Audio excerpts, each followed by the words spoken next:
So it's time to do pharma.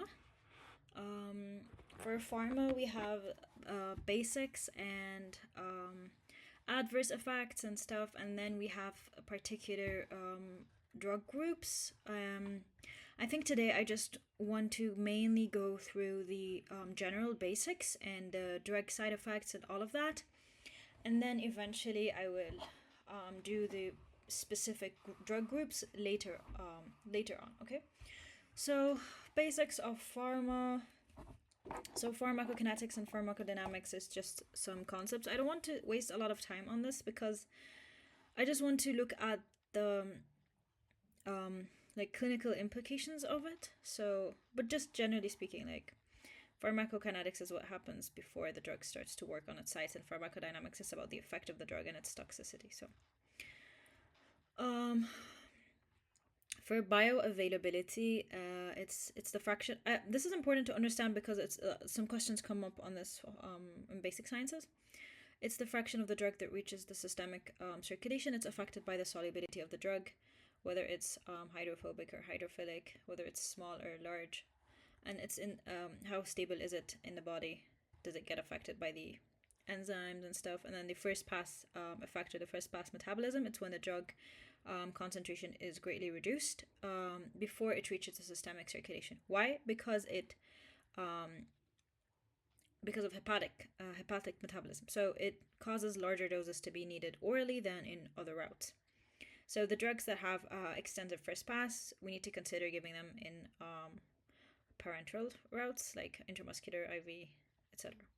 This effect is seen in many drugs like aspirin, nitrates, lignocaine, propranolol, verapamil, isoprenaline, testosterone, and hydrocortisone. So, yeah, first pass.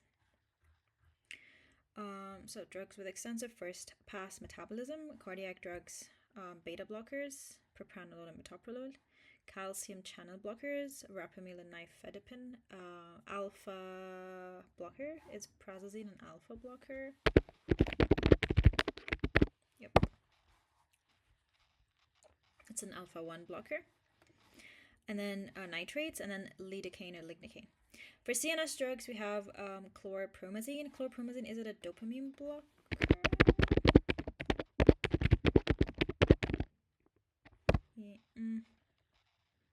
Yeah, it's a dopamine blocker.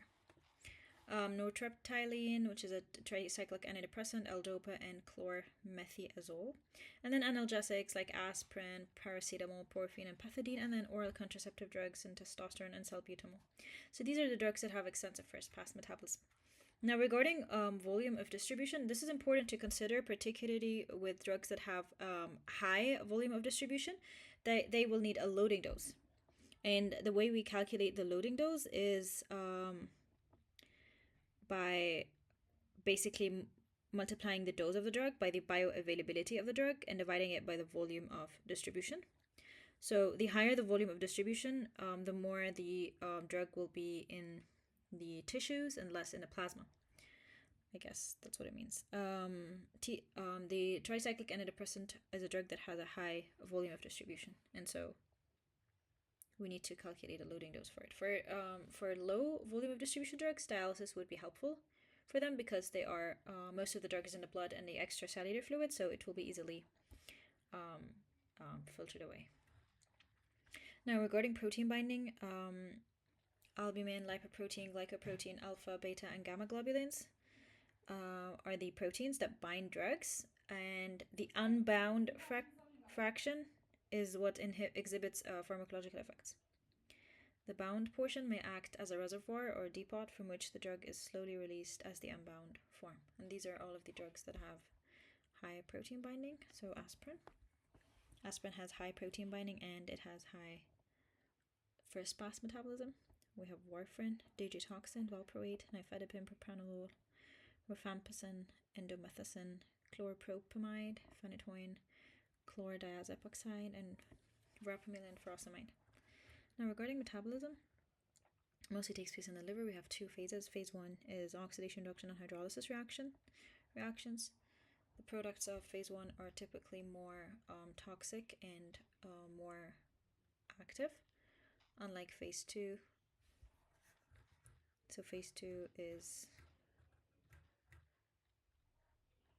inactive and they are excreted in the urine or the bile. Okay, let's finish phase 1 first. So phase 1 reactions are mainly performed by cytochrome P450 enzymes, and there are many types. So 3A4 is the most common subtype. Then we have T2D6, 2C8, 2C18 and 19, and 2C9. And each one of these is also has clinical implications. So for T2D6, it metabolizes tricyclic antidepressants and antipsychotics. Also TCAs, metoprolol, codeine, and MDMA. I think, yes, 2D6 is what metabolizes codeine. And so 10% of Caucasians are poor 2D6 metabolizers, and they will have a reduced analgesic effect with codeine. So basically codeine will not be effective in these patients because in order for codeine to exert its analgesic effects, it needs to be metabolized by CYP2D6. Now for 2C9, it's warfarin is the most important one, but also we have non-steroidals and dapsone. So warfarins, and for 1A2, it's theophylline. Theophylline is inhibited by ciprofloxacin and induced by smoking and omeprazole. And then 2E1 is for alcohol. So yeah.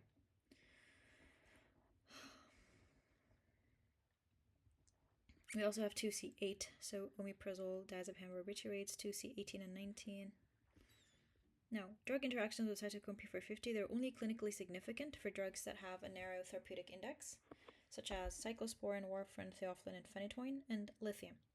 But lithium does not interact with cytochrome P450.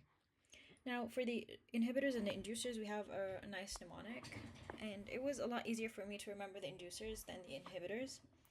One important thing to note is that inducers or induction requires prolonged exposure to the inducing drug, but inhibitors, they don't. The effects are seen rapidly after starting to take the drug. So inducers are memorized by CRAP GPs. So carbamazepine, rifampicin, alcohol, chronic alcohol intake. P is phenytoin, G is griseofulvin, P is phenobarbital, or barbiturates, and then S is S.C. John's wort or sulfonylureas, or smoking as well. Smoking affects CYP1A2 for aminophylline or theophylline. Then we also have some other S's like sulfasalazine, sulfa drugs in general, spironolactone, primidone, and anti-HIV drugs like nevirapine, efavirenz, and itaverine. For the inhibitors, it's sickfaces.com group. So sickfaces.com group DVD. I added group DVD because I realized there are more than sickfaces.com, so let's also read them. So sickfaces.com, S is for sodium valproate, I is for isoniazid, C is for it could be for chloramphenicol, it also could be for ciprofloxacin. K is for ketoconazole and fluconazole, or the azoles. F is for fluoxetine or sertraline, so the S's are I's. A is for alcohol, also amiodarone, also allopurinol. C is for chloramphenicol, also cimetidine, also ciprofloxacin. Faces E is for erythromycin, also clarithromycin, macrolides in general. S is for sulfonamides, also streptomycin. C is for, again, chloramphenicol, cimetidine, or ciprofloxacin. O is for omeprazole. M is for metronidazole. group. So G is for grapefruit juice, then DVD, D disulfiram, verapamil, diltiazem, and then ritonavir is, I just remember ritonavir turns drugs on by inhibiting their metabolism. Okay. Now, another mnemonic for INR and TB drugs, isoniazid increases INR, rifampicin reduces INR. So autoinduction is when drugs stimulate the production of liver enzymes responsible for their own metabolism. For fruits and drug interactions, so Savile, oranges, and grapefruits affect simvastatin. So basically any drug that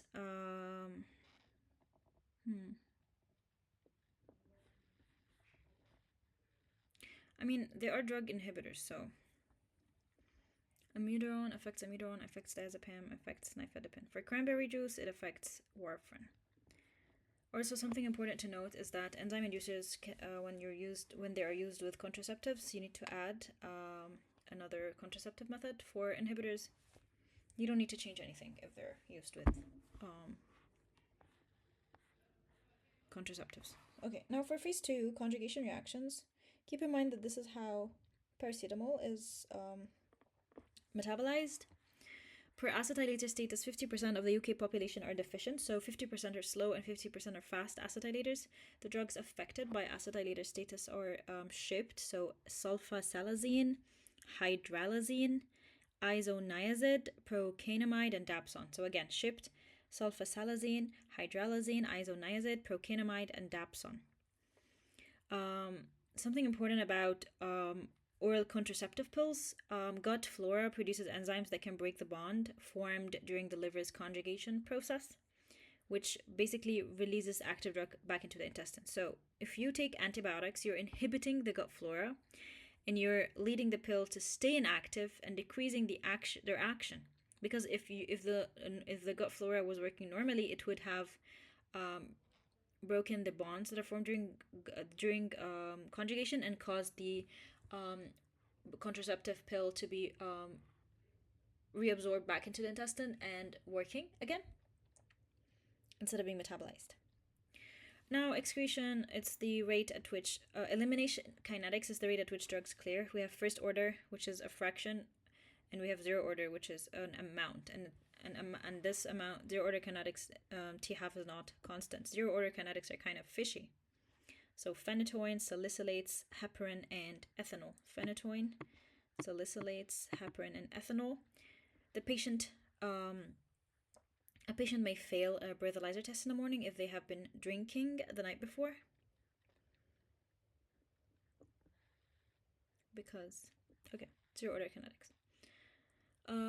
Now, clearance is the volume of plasma that is completely cleared of a substance per unit time. This measures the volume of plasma.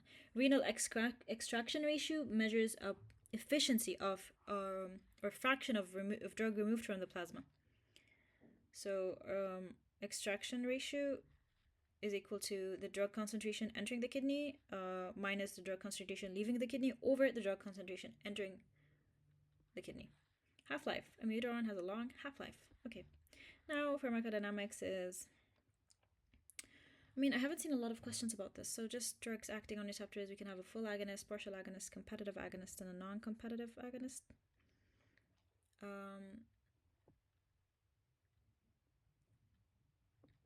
A partial agonist activates an MT receptor with lower efficacy than a full agonist. A competitive would bind the same site. A non-competitive would bind a different site.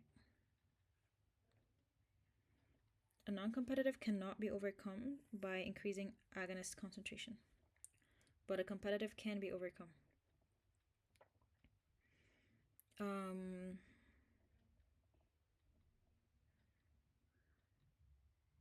Okay. Now, dose-response relationship shows you the relationship between the amount of drug given and the impact it has on a patient.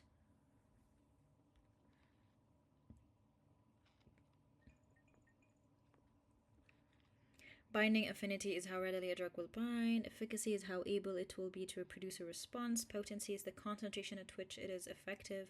And then therapeutic index is the ratio of the dose of the drug resulting in an undesired effect compared to that at which it produces the desired effect. Therapeutic index is equal to TD50, or toxic dose, over the effective dose 50. TD50 over ED50. That's the therapeutic index. 50 is 50% response. Drugs with lower therapeutic index, they require warfarin. Warning, these drugs are lethal. Warfarin, theophylline, digoxin, and antiepileptics, and lithium. Now, a lot of questions are also appear on this part. So, signal transduction systems, what happens is that you have a receptor that binds to the signaling molecule, and then a signal transduction pathway happens inside the cell cytoplasm, and then it leads to a response and activation of particular cellular responses. So we have how many different types of systems? We have 4.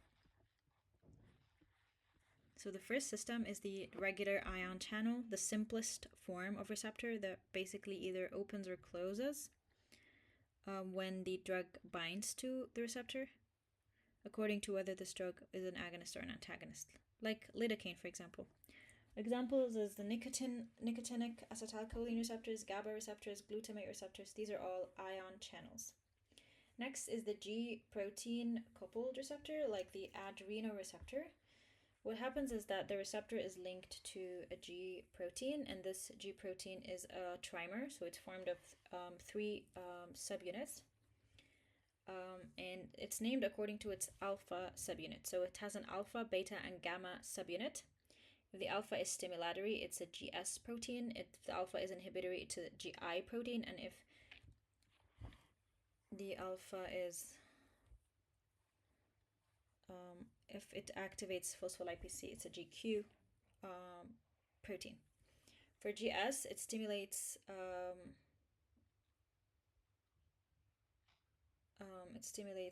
adenyl cyclase. For GI, it inhibits adenyl cyclase. For GQ, it activates phospholipase C.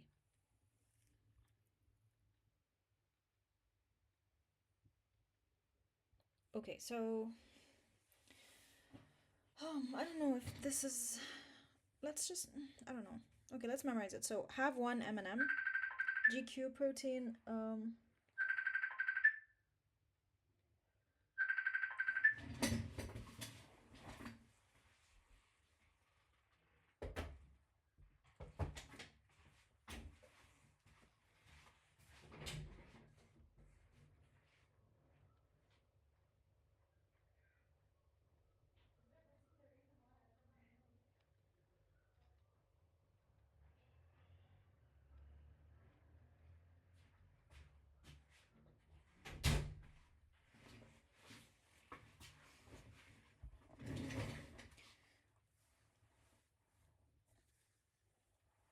The inhibitory, basically it's MAD2. So MAD2, M2, A2, D2.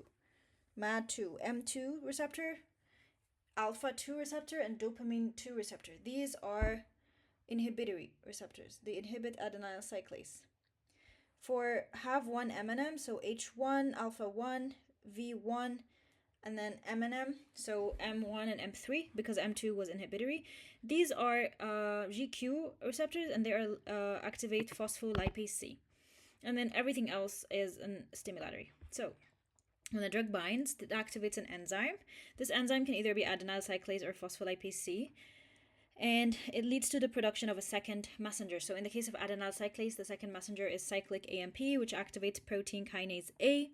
If the effector is phospholipase C, the second messenger would be DAG and IP3. DAG would activate protein kinase C, and IP3 would stimulate calcium release from the sarcoplasmic reticulum, and this starts a phosphorylation cascade, causing its effect on the cell. Example of drugs, again, it's adrenoreceptors. And then tyrosine kinase receptors is a receptor that's formed of an extracellular and an intracellular domain. The extracellular where the drug binds, and intracellular where the tyrosine kinase enzyme starts an autophosphorylation cascade as well. The drugs that work on this type of receptor are insulin, insulin-like growth factor, epidermal growth factor, and platelet-derived growth factors. So insulin and growth factors. Finally, a nuclear receptor is when the drug enters the cell, so it's a lipid-soluble drug, and it binds to the nuclear receptor, directly exerting its effects by binding to specific DNA consequences to either activate or inhibit gene transcription. Now, the drugs working on this type of receptor are steroids and hormones and thyroxine. Now, this is a summary table. So, in the cyclic AMP system, we have either we have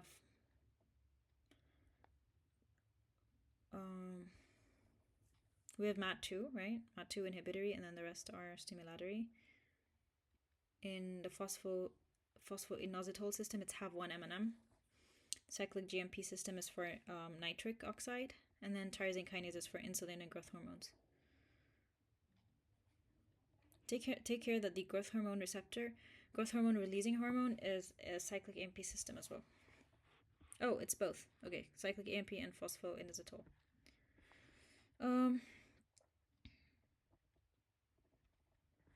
Well, I don't know how important this is. Again, I haven't seen anything about it, so I don't know. Now, for pharmacogenetics, we have N-acetylation. We've already said that 50% of the UK population are deficient in the acetyl transferase enzyme, and the substrates of this enzyme are shipped: sulfasalazine, hydralazine, isoniazid, procainamide, and dapsone. Now, there's another polymorphism in the CYP2D6 enzyme, which 10% of the population are deficient in this one, and the substrates for it are the antidepressants and neuroleptics and such, and codeine as well. And these people will have a poor response to analgesic effect with codeine. Mephenetoin polymorphism, 3% of the population. Now, there are some genetic conditions that are associated with drug sensitivity, like G6PD deficiency. It would lead to hemolysis with some certain drugs, like basically oxidant drugs. So analgesics, like aspirin and phenacetin, antibacterials like chloramphenicol, sulfonamides, nitrofurantoin, dapsone, and cotrimoxazole, antimalarials, and other drugs. For those who have methemoglobinemia, they would be affected by the same drugs as G6PD, also nitrates, nitrites, and local anesthetics. Methemoglobinemia is an autosomal recessive disease. Also, malignant hyperthermia is an autosomal recessive disease where the patient would have hyperthermia with succinylcholine. Keep in mind that G6PD is an X-linked recessive disease. And then finally, acute intermittent porphyria is an autosomal dominant disease that would lead to fever, abdominal pain, constipation, peripheral neuropathy, tachycardia, with certain drugs like alcohols, barbiturates, some antibacterials, and some other drugs. So drugs that are considered safe are salicylates, morphine, and opiates. Oh, these are drugs that are considered safe in porphyria. All of the regular drugs are considered safe, actually. Keep in mind, ciprofloxacin is contraindicated in G6PD deficiency, also cotrimoxazole. Now, for drug monitoring, some drugs need to be monitored. For statins, it would be liver. For ACE inhibitors, it would be urea and electrolytes. For amiodarone, it would be thyroid and liver function test. Methotrexate, you would do a CBC, liver function, and UNEs before starting treatment, and then repeat weekly. Azathioprine also. Liver and blood, lithium, sodium valproate, and glitazones. Okay. Therapeutic drug monitoring is an important concept. What is the most appropriate time to take blood samples for therapeutic monitoring of drug levels? So for lithium is a drug with a low therapeutic index that needs to be regularly monitored. We would need to take a sample of the drug 12 hours after the dose. So lithium, 12 hours after the dose, and the range would be 0.4 to 1.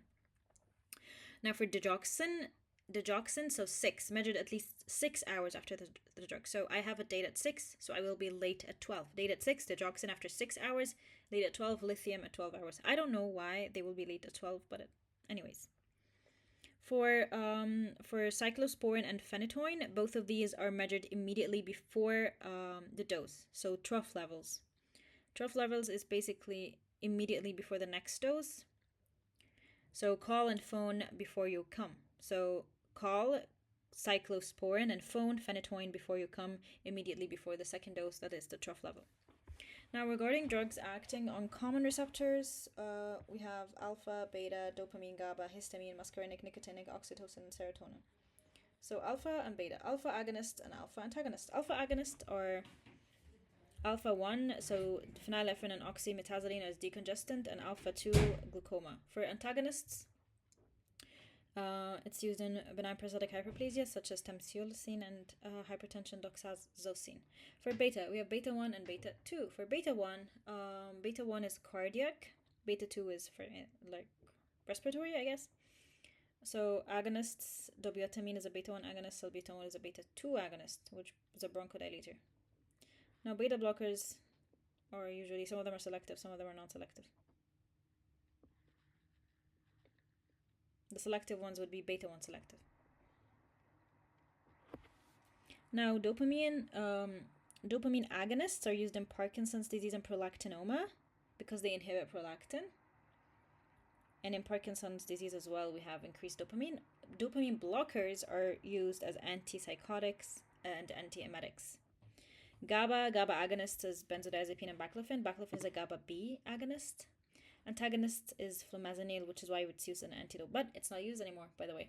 Okay, now histamine. H1 blockers are antihistamines. H2 blockers are antacids. Now, muscarinic agonists like pilocarpine is used for glaucoma. Muscarinic antagonists like atropine is used for bradycardia. It's also used as a bronchodilator. It's used for urgent continence. It's used for Parkinson's disease. So antimuscarinics have a lot of uses. Now, nicotine, we have varenicline. It's used for smoking cessation. We also have depolarizing muscle relaxants or nicotinic receptor agonists.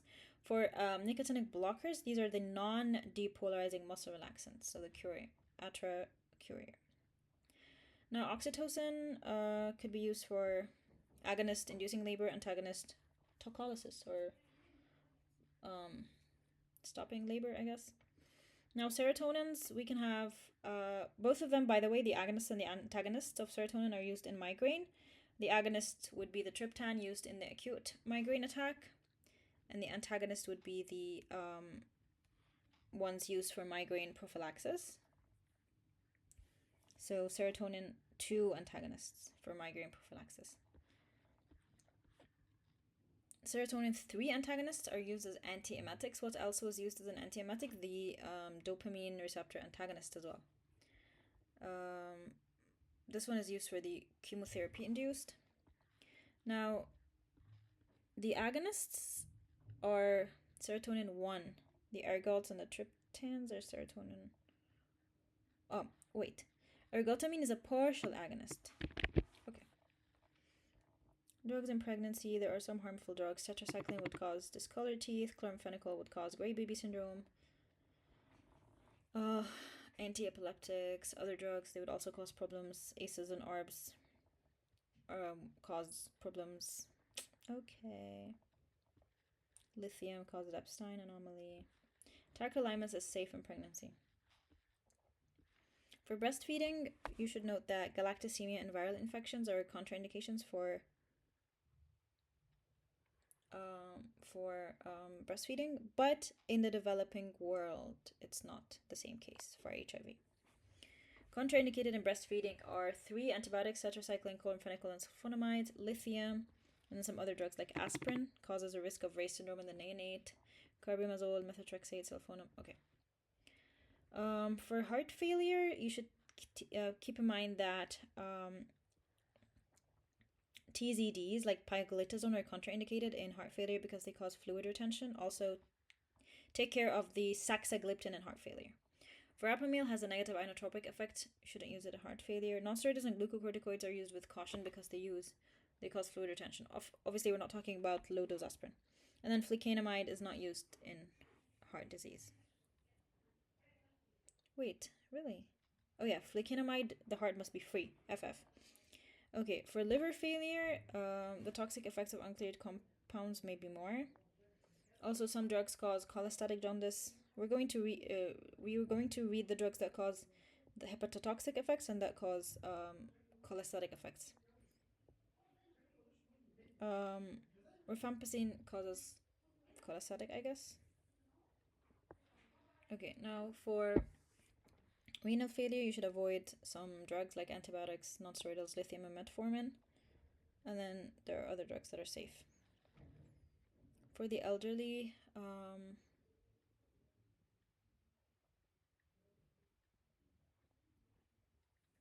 you start with 50% of the adult dose.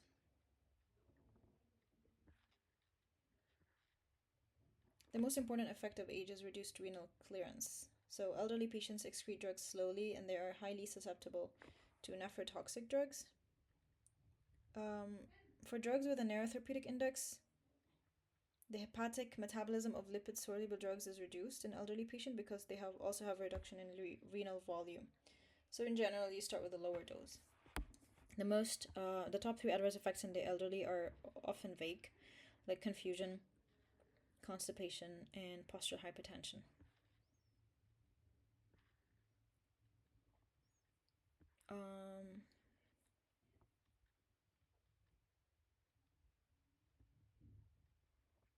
Do not give 2 nostrils at the same time.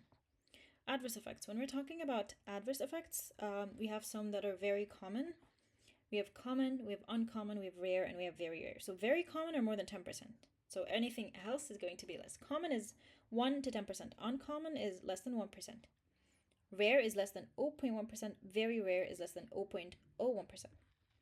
Now, some important side effects. Before we go to the side effects, I just want to read this section from the book. Where is it? Did I download it?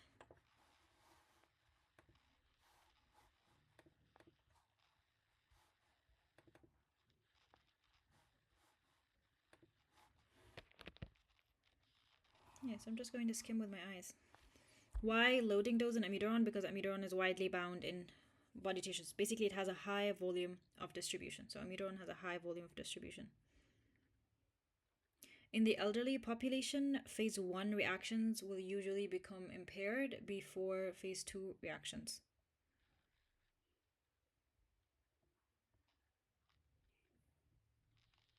The main factor influencing time to steady state is half-life of the drug, not dose or administration.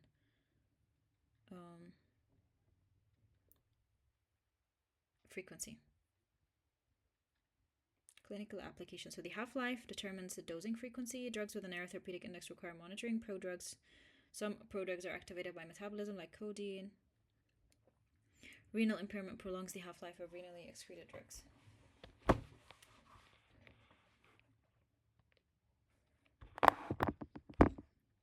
Conjugation reactions, like Alhoma phase 2 reactions, they are affected to a lesser extent by advanced liver disease. So in the elderly, they will not be affected as much as phase 1 reactions, because in the elderly, the liver volume is decreased.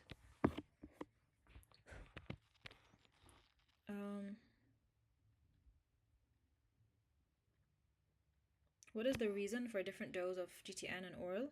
The first pass metabolism. Nitrates or nitroglycerin has an extensive first pass metabolism, which is why it's inefficient orally, and sublingually it's more effective.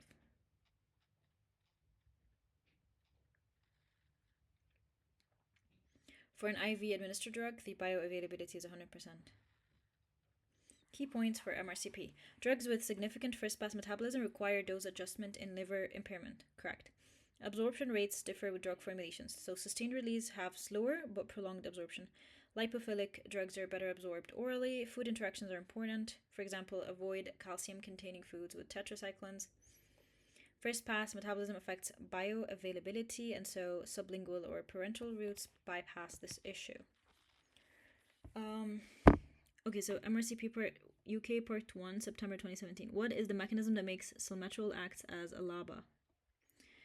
Its long duration results from its high lipid solubility. So unlike a short-acting beta agonist, the long-acting ones are more lipid soluble. So long-acting, more lipid soluble. I'm pretty sure I've seen this question before.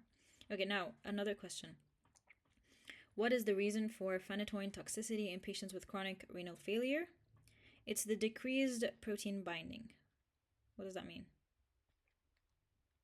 In CKD, drugs lose some of their affinity for protein binding, so there's increased availability of free drugs, so there's more toxicity. And when we are measuring drug concentrations, we measure the total one. So this gives us a false reassurance. Drug level may be within the therapeutic range. However, there's decreased protein binding, so more of it is actually acting and producing the toxicity. So in CKD, we need to reduce the dose of phenytoin. For MRCP, for first order and zero order kinetics, the key exam points are the first order are more common and they apply to most drugs. Zero order are only a few drugs. We said zero order kinetics are fishy, so phenytoin, salicylates, there was an H and an I. Is it heparin? Yeah, heparin and ethanol. Drugs with zero order kinetics occurs with enzyme saturation, making dose adjustment critical. Drugs with zero order kinetics require careful monitoring and titration. Okay. Prodrugs. There are some prodrugs. Let's read them. So, a drug that on administration must undergo mechanical conversion by a metabolic process before becoming an active agent is a prodrug. So, enalapril is a prodrug, and it's converted in the liver to enalaprilat to be able to inhibit the angiotensin converting enzyme. Codeine is a prodrug that is metabolized by the CYP. Clopidogrel is also an antiplatelet that also requires CYP 2C19 activation. Levodopa is a prodrug for dopamine, but it is converted to dopamine inside the brain, so it crosses the blood-brain barrier. We give carbidopa with it, so to prevent its peripheral metabolism to dopamine, so only the portion that reaches the crosses the blood-brain barrier and reaches the brain is converted, and then everything else is blocked by the carbidopa, so it's not converted to dopamine. Simvastatin is hydrolyzed in the liver as well. Tamoxifen is converted, is activated by CYP. Aspirin is hydroxide in the plasma in the liver. Valacyclovir is converted into acyclovir. It has better oral bioavailability, so this is why it's given. Prednisone activated in the liver, and then 5-fluorouracil or capecitabine is converted into fluorouracil in the tumor. Prodrugs require metabolic activation. Activation occurs in the liver, but it can be site-specific. Genetic polymorphism can affect prodrug metabolism. For example, for clopidogrel, for tamoxifen,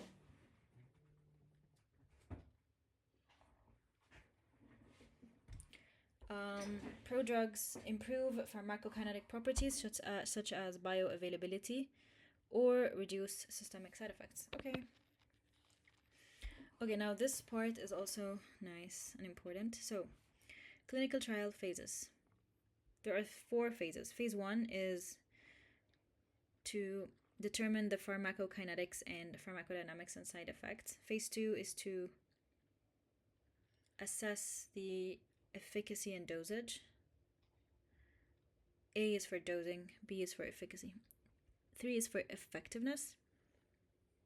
Involves 100 to thousands of people, part of a randomized control trial, and then post-marketing surveillance for long-term effectiveness and side effects.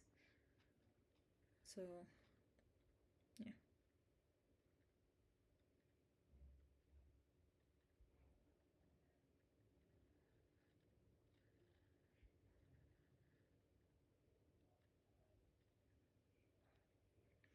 Carbamazepine has the auto-induction thingy. Drug-drug interactions, pharmacogenomics, toxic metabolism. CYP2E1 converts paracetamol into toxic NAPK. First plus metabolism. Okay. Therapeutic drug monitoring, indications. Trough and peak. Okay, now it's time to study the drug-induced manifestations. Drug side effects. I think I want to read this from notes and notes first. So, drug causes of gingival hyperplasia: phenytoin, cyclosporin, calcium channel blockers, and acute myeloid leukemia. Yeah, photosensitivity, specific skin react. I'm going to read this from my. How about I put them next to each other? Yes, that's a good idea. Okay. So these are my notes. I divided them based on body section. So for the eye effects, blue is sildenafil, yellow is digoxin. And then abnormal color vision could be caused by chloroquine or isoniazid. Blurry vision could be caused by ivabradine and also antipsychotics and TCAs in general as an antimuscarinic side effect. For corneal deposit, amiodarone is an important one. It causes something called vortex keratopathy, which leads to halos and photosensitivity. Also antipsychotics and indomethacin. Visual field effects, vigabatrin is an antiepileptic that causes that. Cataract steroids cause steroid-induced cataract. Retinopathy, chloroquine and quinine both cause a retinopathy. Optic neuritis, metronidazole, ethambutol, and amiodarone are 3 causes of optic neuritis. For oculogyric crisis, it's basically all of the dopamine antagonists. Yeah. So, antipsychotics, metoclopramide, domperidone, and then also carbamazepine, nifedipine, and chloroquine. For nystagmus, it's carbamazepine. For meiosis and mydriasis, meiosis would be opiates and parasympathomimetics. Mydriasis would be sympathomimetics and anticholinergic, but also hallucinogens and withdrawal. Ototoxicity, cisplatin, aminoglycosides, and loop diuretics are causes of ototoxicity. Now for the intracranial hypertension, tetracycline, corticosteroids, lithium. Okay. Ischemic stroke, antipsychotics, and combined oral contraceptive pills. Ataxia, amantadine, carbamazepine is a common dose-related side effect of carbamazepine, ataxia. Dyskinesia, antimuscarinic, so diazopyramide and opiates. Slurry speech, phenytoin, antipsychotics. Tremor, sodium valproate, cyclosporin, lithium, antipsychotics, and tacrolimus. Tacrolimus is safe in pregnancy.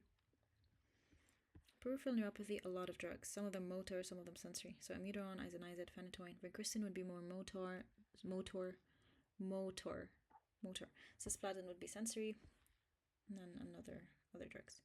Myasthenia gravis exacerbators, penicillamine, causes reversible antibodies to acetylcholine receptors and resolve spontaneously on stopping the drug. Quinidine, procainamide, beta blocker, lithium, lidocaine, and phenytoin. Would I remember all of this?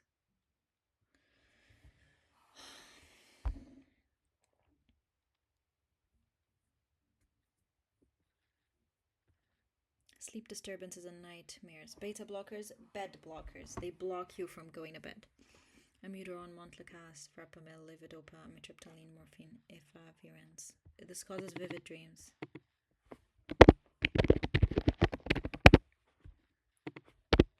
Heart block. Diltiazem, verapamil, adenosine, ivabradine. Heart failure. These calcium channel blockers. QT interval prolongations. Antipsychotics more. Definitely not just antipsychotics. There was a long mnemonic for this, and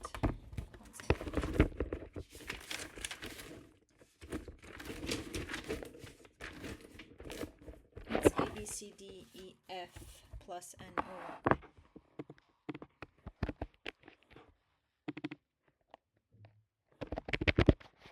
And they all start with anti. So A, arrhythmics and arsenic. B, biotics, microleads, and keynotes. C, psychotics. Wait. Okay. Just gonna haloperidol. Also chloroquine. And then antidepressants. So TCAs and also diuretics, thiazide. So A, B, C, D, and then E is antiemetics, like ondansetron, and then F is fungals, so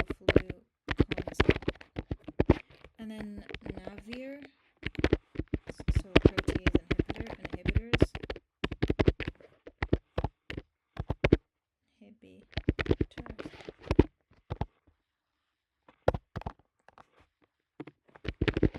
and opioids.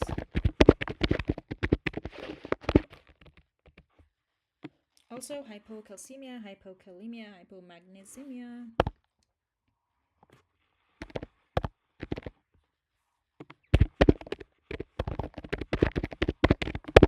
So these are the drugs that prolong the QT interval. So hypertension causing drugs, and then hypotension causing drugs. Now for respiratory depression, opioids and benzodiazepines, bronchospasm, aspirin. This is prevalent in late onset asthma, also adenosine and acetylcysteine. Now lung fibrosis can make breathing a serious nightmare. Can cytotoxic agents, busulfan and bleomycin, M methotrexate, also gold, so two anti-rheumatoid drugs. B bromocriptine, cabergoline, pergolide, so the ergot-derived dopamine agonists. A amiodarone, S sulfasalazine, also another anti-rheumatoid drug, and then N for nitrofurantoin. So all of these drugs cause lung fibrosis. Now the drugs that cause constipation are basically the opioids and the antimuscarinics, but also cholestyramine and verapamil. Now nephrotoxicity, we have cyclosporin, aminoglycoside, foscarnet, amphotericin B, lithium. Nephrotic syndrome, penicillamine would cause membranous glomerulonephritis. Acyclovir causes crystalline nephropathy. This is interesting. So acyclovir causes this microcrystals, I guess. Anyways, orange tears, rifampicin, red urine, levodopa, cyclophosphamide causing hemorrhagic cystitis. Now hepatotoxicity, we have hepatotoxic drugs and cholestatic drugs. So hepatotoxic drugs like the anti-TB drugs, phenytoin, valproate, statins, amiodarone, methyl-dopa, nifedipine. Cholestatic drugs, chlorpromazine, carbamazepine, erythromycin, and sulfonyl. Methotrexate would cause liver fibrosis. Methyl-dopa would cause autoimmune hepatitis. Now for the myelosuppression, a lot of drugs actually.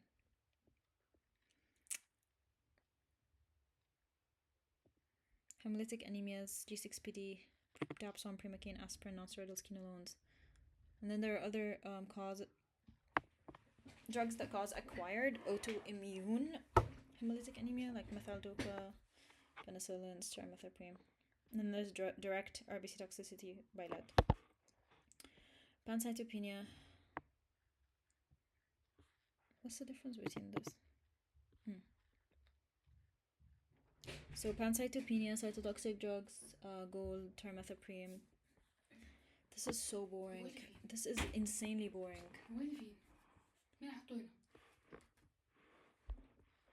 Thrombocytopenia, quinine, abciximab, nonsteroidals, heparin. Okay. Levodopa causes anorexia, and then a lot of drugs cause weight gain. Some drugs cause edema. Moxonidine would cause intermittent facial edema. ACE inhibitor would cause angioneurotic edema. Amlodipine would cause peripheral edema. Now, the most common drug cause of gynecomastia is spironolactone, but also cimetidine, digoxin, cannabis. Okay. Diabetes insipidus, lithium, amphotericin, demeclocycline. Hyperkalemia, heparin, orb. Impaired glucose tolerance, thiazides, antipsychotic steroids. This is so boring. Itching, opioid. Dry skin, tretinoin. Urticaria, aspirin, penicillin, nonsteroidal, opiate. Photosensitivity, sulfonyl, urea, sulfonamide, ciprofloxacin, amiodarone, nonsteroidals like piroxicam, tetracycline, thiazide, and sorolines. Ciprofloxacin. Okay, drug-induced vasculitis, hydralazine, sulfonamides, leukotriene. Doesn't matter. Oh my god. What are you doing?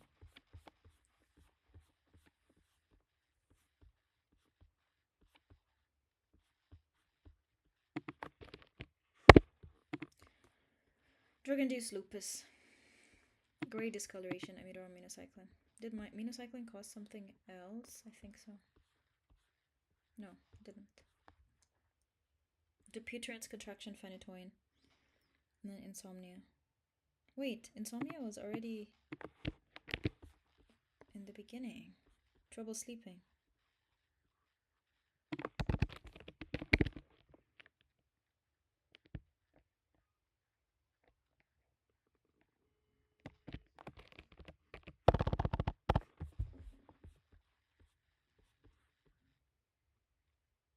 Antipsychotics will cause extrapyramidal side effects and antimuscarinic side effects, and then other side effects. So impaired glucose tolerance, neuroptic malignant syndrome, seizure, prolonged QT, especially haloperidol, risk of stroke, hyperlipidemia, myelosuppression, and then also raised prolactin and galactorrhea. Now there are some specific side effects. Clozapine will cause agranulocytosis. Chlorpromazine will cause corneal deposits. Thioridazine will cause retinal deposits. Olanzapine causes dyslipidemia, and citalopram causes QT prolongation. Now, regarding autonomic drugs, I really don't have a lot of time to go through them, but I just want to revise the important things.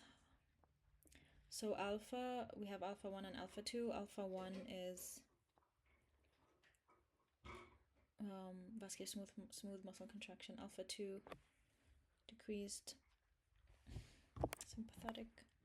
Beta 1 is a heart rate, contractility. Beta 2 is one heart, two lungs. So beta 2 is vasodilation, bronchodilation. Then beta 3 is other things. Now for cholinergic M1, M2, and M3, they would be the opposite of M2 would be the opposite of beta 1. M3 would be the opposite of beta 2. Dopamine D1 relaxes renal, vascular smooth muscle, and then D2 is for the brain. Histamine, H1 is for the lung, H2 is for the gastric acid. And then vasopressin, V1 is for vascular smooth muscle, V2 is for the aquaporin in the collecting tubules.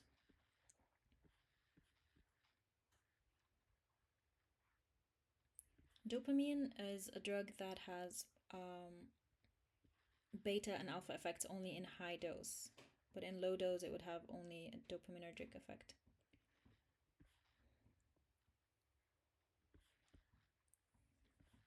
Beta 3 agonists may have a role in preventing obesity.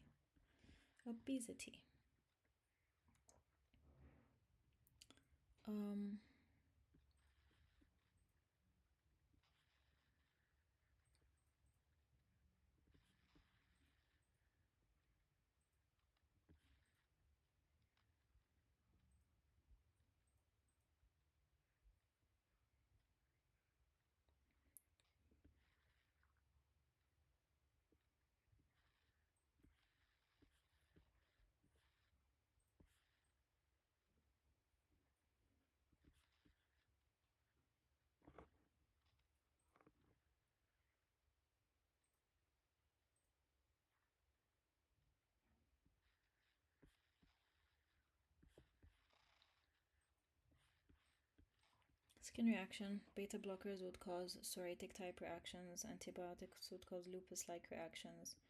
Warfarin alopecia, phenytoin acne. Folic acid. Drugs that inhibit dihydrofolate reductase, methotrexate, pyrimethamine, trimethoprim. And then phenytoin, primidone, and contraceptives also affect. SIADH, most common causes thiazide, vincristine, vinblastine, cyclophosphamide, also carbamazepine. Urticaria, aspirin, penicillin, nonsteroidals, opiates. Galactorrhea, domperidone, metoclopramide. IV cimetidine. Gynecomastia, spironolactone is the most common. Impaired glucose tolerance. Beta blockers. What is the effect of beta blockers? Beta blockade is associated with hypoglycemia. Selectiveness would not cause. Used in caution in diabetics. Drug-induced lupus, procainamide, hydralazine, statins, isoniazid, anti-TNF, minocycline. Trimethoprim may cause pancytopenia, also cytotoxics, anti-rheumatoid, carbimazole, anti-epileptic, sulfonylurea. Azathioprine therapy. Drug-induced thrombocytopenia, quinine, abciximab, nonsteroidals, diuretics. Okay. Prolonged QT, we said it's A, B, C, D, E, F. Okay, ocular problems, cataracts, steroids, corneoplasty, tachyneuritis, metronidazole, amiodarone, ethambutol. Retinopathy, okay. Photosensitivity,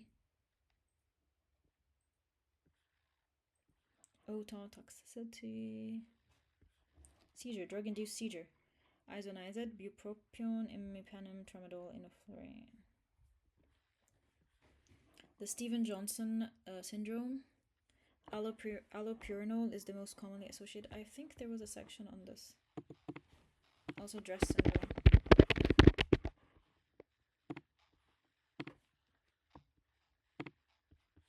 Yeah, it was in Derma. Yeah, so dress syndrome and Stevens-Johnson syndrome.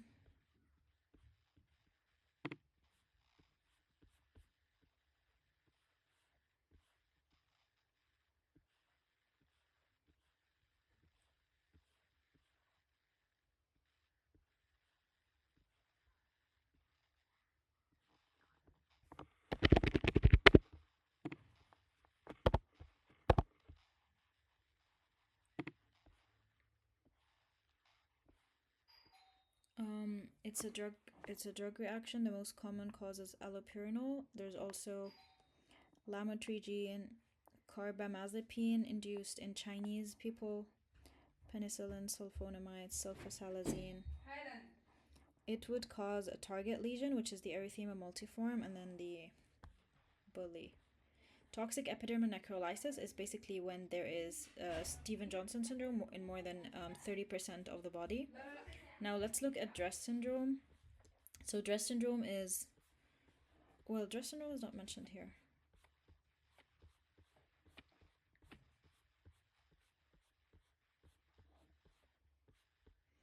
Dress syndrome is basically a drug rash with eosinophilia and systemic symptoms. It occurs 2 to 8 weeks after starting a drug, like allopurinol, anti-epileptics, antibiotics, anti-HIV, immunosuppressant. It would cause a morbilliform skin rash, and it would cause also one of the itis, and then a fever. And there would be eosinophilia and elevated transaminases. There's a disulfiram-like reaction.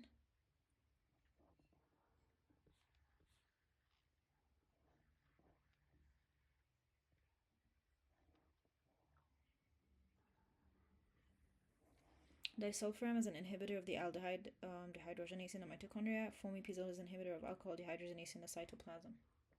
The target of disulfiram is in the mitochondria. Key points for MRCP related to serotonin. Serotonin receptors are involved in diverse systems. Drugs targeting serotonin receptors are key in migraine treatment. Right, 5-HT1. 5-HT3 for chemotherapy-induced nausea. Okay. Now, I was going to read the antimicrobials, but I'm too tired. I'm insanely tired, so